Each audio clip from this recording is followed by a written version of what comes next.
రైతు తన చేన్లో పండించినటువంటి కూరగాయలని తీసుకొచ్చి మార్కెట్లో కూర్చొని ఎంత కమ్ముతావు కిలో టమాటా అంటే 15 రూపాయలంటే 10 రూపాయలకి ఇస్తావా లేదా అని అంటాం. ఇక్కడనేమో 200 రూపాయల టిఫిన్ చేస్తే 200 రూపాయల టిఫిన్ కు బిల్లు కట్టి 100-200 రూపాయలు టిప్పియడానికి మనసొప్పుతుంది గాని అక్కడ 15 రూపాయల కిలో టమాటాలు అమ్మితే 10కి ఇస్తే తీసుకుంటా లేకుంటే లేదనే విధంగా ఆ రకమైనటువంటి అవమానాలను రైతు భరిస్తున్నాడు అధ్యక్ష.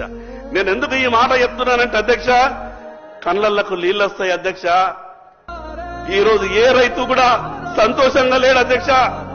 మీరు రైతు బంధించినా రుణమాఫీ చేసినా కేవలం ఎన్నికలప్పుడు రాజకీయ మాటలు మనం మాట్లాడుతున్నాం, కానీ రైతు ఈ రోజు కూడా సంతోషంగా లేడు అధ్యక్ష. అధ్యక్ష, 5 ఎకరాలు ఉన్నటువంటి రైతు తను పండించినటువంటి పంటని కుటుంబం అంతా కూడా కష్టపడ్డ తర్వాత మార్కెట్కి వెళ్లి అమ్ముకొని సంవత్సరం తర్వాత లెక్క చూస్తే అధ్యక్ష 50,000 రూపాయలు కూడా లాభం వస్తలేదు అధ్యక్ష.